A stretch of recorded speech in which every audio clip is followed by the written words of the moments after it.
4 साल से भी ज्यादा समय से मक्का का ग्रैंड मस्जिद आस्था की किरण बना हुआ है। दुनिया भर से लाखों मुसलमान नमाज के बुलावे और हज के लिए इस पाक जगह पर आते हैं।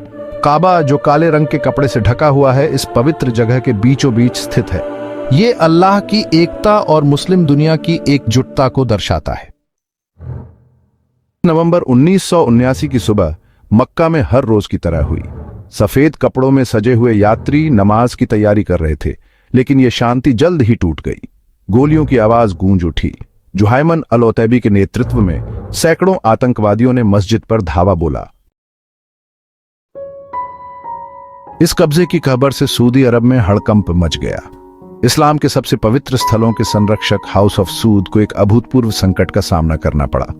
धर्मनिष्ठा और स्थिरता पर बनी उनकी वैधता सीधे तौर पर खतरे में थी। राजा खालिद एक बुरे सपने में फंस गए थे। उनका फैसला मस्जिद को वापस लेना, पवित्र परिसर में खून खराबा विनाशकारी होगा। एक तेज उपाय की तलाश में सऊदी ने बाहरी मदद मांगी। अप्रत्याशित सहयोगी फ्रांस, बंधक बचाव में विशेषज्ञ GIGN को गुप्त रूप से राज्य में लाया गया। मिशन मस्जिद को पुनः प्राप्त करने में सहायता देना। इसके बाद एक क्रूर और गुप्त युद्ध हुआ। हफ्तों तक सऊदी सेना ने फ्रांसीसियों के मार्गदर्शन में युद्ध लड़ा। सुरंगें खोदी गईं, विस्फोट किए गए। लड़ाई भयंकर थी, बहुत लोग हताहत हुए। दुनिया भयभीत होकर देख रही थी, क्योंकि पवित्र स्थल की पवित्रता का उल्लंघन हो रहा था। भाग 6।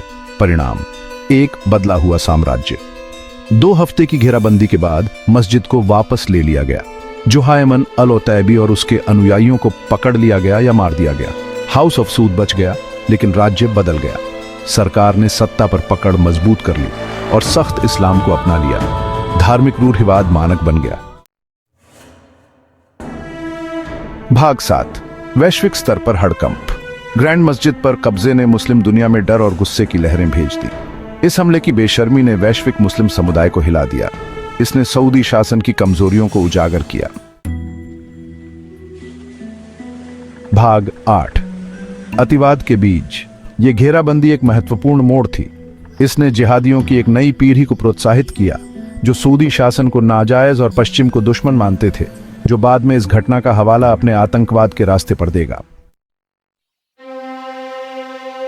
भाग 9। हिंसा की विरासत। 1979 का ग्रैंड मस्जिद पर कब्जा आधुनिक इतिहास का एक निर्णायक मोड़ था। इसने धार्मिक उग्रता और पश्चिम विरोधी भावना से प्रेरित एक नए तरह के हिंसक अतिवाद को जन्म दिया। उस भयानक नवंबर की गूंज आज भी महसूस की जा सकती है, जो मध्य पूर्व और उसके आगे तक चल रहे संघर्षों में दिखाई देती है। मक्का की लड़ाई खत्म हो गई थी, लेकिन एक नई और ज्यादा खतरनाक लड़ाई शुरू हो चुकी थी।